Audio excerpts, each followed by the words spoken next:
Recently I did a sort of question and answer thing on a forum, and someone asked about magical protection, and said that this apparently is quite a hot topic at present.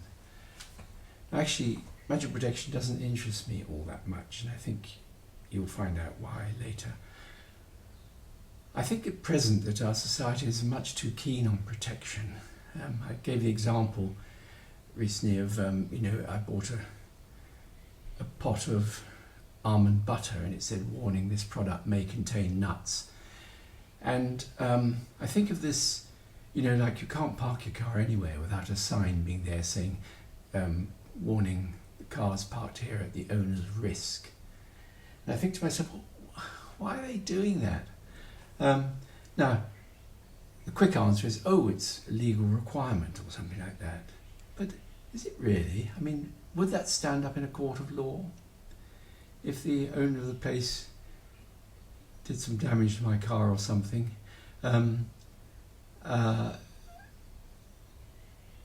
how does he know that I saw that notice? Or that I can speak English, that I could have understood it? Unless there was a piece of paper which had the conditions on it and I had signed it at the bottom in front of notaries to make sure that I wasn't signing this thing under coercion or under pressure, I don't see really that it would stand up in a court of law as a defence for anything that happened to my vehicle while it's there. So what is the point of that? Well, really it's a talisman, isn't it? It is the equivalent of, in Jacobean times, having a crucifix around your neck or garlic in order to keep away witches. The idea that there is this sort of, force of evil out there that is waiting to sue you at any opportunity, and that just by putting up this notice, which really doesn't say anything binding, put up that notice, you feel safer, and people will pay to get a notice like that and put it up and get that feeling of safety. So that's one aspect of protection, which to me is an example of that, in our society, magical thinking is coming back in a big way. People seem to rely on these sort of amulets of protection, quite apart from, like the Olympic athletes who have a thing around their neck or whatever. And so that is one type of protection which I will come back to. But generally, for magical protection, I think of the sort of traditional idea of drawing a magic circle which you stay inside to keep the demons out. And then you have a triangle of the art outside that to keep the demons in. Now, in that sense, I have at times when I've been in a household where there are particularly bad vibes, or there's a sort of a really unpleasant feeling there, I have practiced the lesser banishing ritual of the Pentagram. Now, I think that's actually a very good exercise for people to practice, particularly if they're new to magic, because it is a simple, fairly short ritual that one can learn to do. And there is a criterion of success, because if you do it right, you should feel sort of protected, that you have that circle around you. And that's a way of sort of judging, in other words, you practice it until you begin to get that good feeling. And I think it's important also to practice it, that you, having done it physically, that you can do it, as it were, in the astral. In other words, you could just sit with your eyes shut, or even stand with your eyes shut. Better still with your eyes open, but that's a later practice. And do it without actually moving or saying anything, but going round in the astral body, as it were. Because there will be occasions when you want to do that banishing, but you don't want to sort of draw attention to yourself to be seen doing something. Now, if you can do that and practice that, that is actually a very worthwhile practice and good magical practice. But there are, for me, more powerful. The reason for doing that, as I say, is to build up the ability to be able to visualize and to feel the results of what you're visualizing. But for me, more powerful versions are the more dramatic ones, like the Crowley's Star Ruby, which is a variation on the Pentagram ritual, which is very powerful because it's more dramatic. You know, the apopantos kakadai monos at the beginning is very striking. And for me, the best of all, actually, is one that I don't often practice, which is Steve Wilson's glossolalia, Banishing Ritual, which he describes in Chaos Ritual, the book Chaos Ritual. So that is the sort of ritual where you build a circle of protection around you. Now, there is a problem there, because if you were to feel under attack or something was coming to you quickly, all those rituals take a minute or two to perform. You want something more immediate. And a rather good thing along those lines was William Gray, I think in his first book, I can't remember, it was a long time ago, he was lived in Cheltenham, near where I lived, and was active at the time when I was seeing Gerald York and that. And he had the idea of I'm going to put this cat down, of a magical protection which was a circle round, you know, really around the aura, and then a circle this way, and then a circle this way. So 3 circles, white light circles, as in, a bit like in the middle pillar ritual, but you make them instantly with one word, which was omnil, which his word, which meant all and nothing.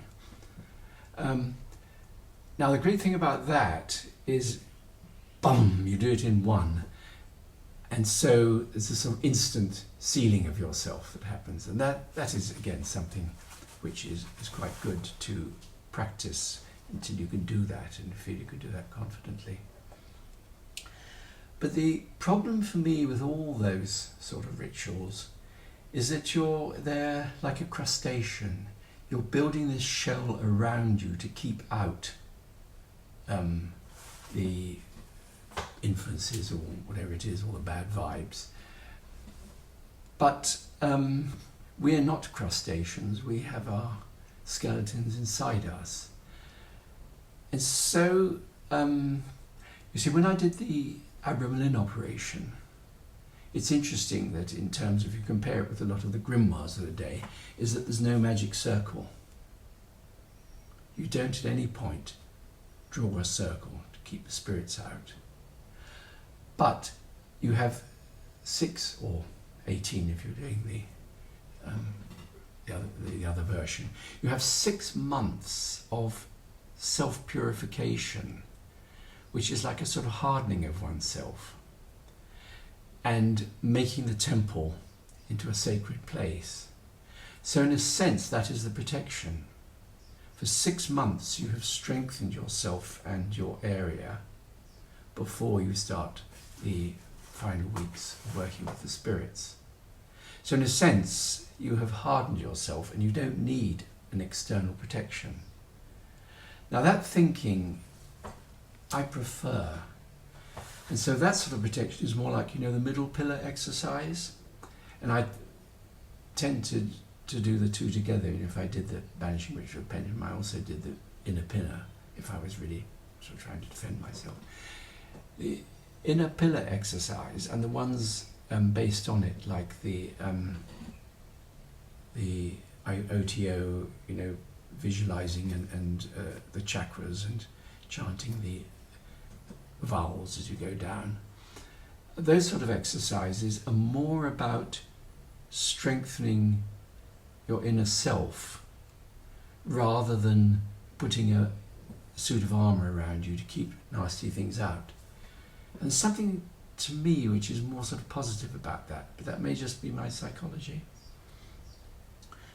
I'll give a particular example which is very meaningful to me, and this is one of these typical things that it may not be very meaningful for anyone else, or it may not be significant for other people. But after I'd done the abdomen operation, and when I was getting ready to make those magical implements as I described in a recent video, you know, the wand, the cup and the sword and that, I had this idea that, you know, first I wanted to do something for spirit, which wasn't one of the traditional four implements, and I hit on the idea of a crystal ball. Well, it was around about that time I had a dream, which was a sort of dream which was quite simple, but I woke up from it feeling a great sense of significance. And the dream, to cut to the chase, was that I was given a lovely gold pendant, about this big, teardrop-shaped, faceted, solid gold, or so I thought. And there was a significance to the person who gave this to me, but it's personal significance. I was pleased until I looked closely and I saw that it wasn't actually gold. It was just rather tacky gold paint, you know, the sort you can get. And what's worse, it was chipped, it was peeling off in places. There were little holes in it. And looking into those holes, I could see that far from being solid gold, it was empty. I could see right through it, you know. So I scraped off this fake gold. And what was I left with? A teardrop, perfectly clear diamond. Faceted diamond. And that was the dream. Now you see, that was hugely significant to me. And I didn't know why. I was thinking about it, and I realised that like a lot of, I think particularly introverted people, you can, as you grow up, you can feel that somehow you are a hollow person and other people have something inside them, some spark, some sort of thing which is missing from you. You see other people having fun all together, that sort of thing, and you feel lonely. And you feel that there just isn't in me that thing which seems to link other people. In other words, the feeling of being a hollow person, I think is quite a lot of us have an element of that when we're growing up in our teens or whatever. And I had that. Now you see, what this dream was saying is that hollowness. You know, when I looked in and thought, oh God, it isn't solid gold, it's empty. It looked hollow because it was perfectly clear. It was a diamond. Now, a diamond happens to be my birthstone as Aries, but the significant thing is that what had seemed like emptiness was actually clarity and the strongest substance in the universe. And so that sense of emptiness had actually been transformed. It was a bit like, you know, finding the philosopher's stone in a sense, that I had found inside myself something which I thought was emptiness, but actually was the hardest substance in the world. In other words, I'd found something impregnable deep inside myself. And what that does for protection is it means that when feeling threatened or surrounded by bad vibes, I had a sense that there is something in me, however much I suffer, however much I'm talking about, there is something in me that would survive. And to some extent that was reflected in, well, it was not reflected, it came before. In Thunder Squeak, you know, the idea that the bird had flown, that the person had been tortured to a pulp and they thought they had won, but the bird had flown. The fact that the spirit had left that person means it had escaped. It's not easy to say, and it may not be meaningful to you, but the idea that there is something in you that is going to survive whatever happens, even if you're killed, is actually a very powerful, protecting thing. And I think that to me is probably more important than the various protective rituals that I've done. But just to go back, if on the very few occasions I found myself having to stay in somewhere where there was a really bad atmosphere, the sort that would keep me awake at night, I do a banishing ritual. It's still a good practice, I think, and it is a good way to learn magic. But it's better if you also have some inner sense that is going to protect you. Now, on those lines, I wrote a couple of pieces and published them in What I Did in My Holidays. And I contrasted two people doing apparently exactly the same things, but in a different spirit. These are two people who have to go to do something in, as it were, a bad area of town, mean streets and all that, in the night. And so they drive and they have to stop, and so they make sure they park under a street light. The first one does, because you want to leave the car where it's visible. And then they get out, the person gets out and walks down the centre of the street, because there are all these dark alleyways, things like that, where people could learn. And he's very frightened, and he keeps his eyes, he's looking to right and left, and perhaps he has his hand in his pocket where he's got a pocket knife or something like that.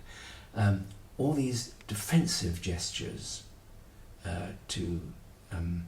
because he's feeling threatened.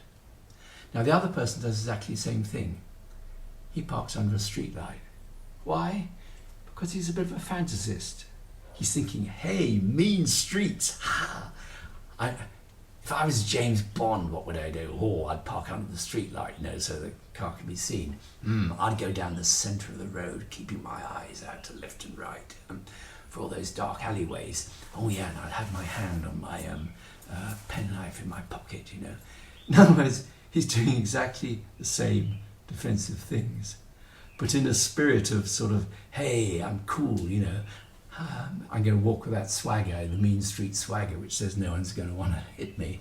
Now, I think that's interesting, because you see, you can take defensive measures in a fearful way, which almost attracts the dangers.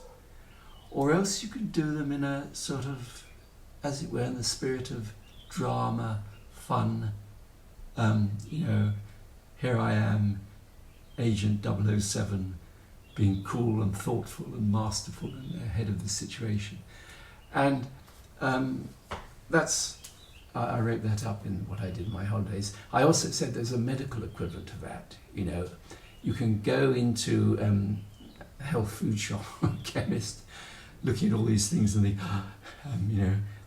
this will stop my blood pressure from going up. Well, perhaps I better have that, and this will improve my immune system. Perhaps I want to have that, Or else you can say, hey, this herb is supposed to make you brilliantly powerful, and it comes from South America and was given to the Aztecs for their kings or whatever. They're great. I can do with a bit of that. You can do it in the sort of going towards radiant health spirit, or else the sort of fleeing from all horror spirit. So that's it, really. That protection, I think, is a bit overdone in our society at present. I think people are all into carrying amulets, even if they're just legal notices stuck up all over the place. It's magical thinking. It's the feeling of sort of evil out there that has to be avoided. Whereas a better emphasis is more on finding that in you which cannot be destroyed.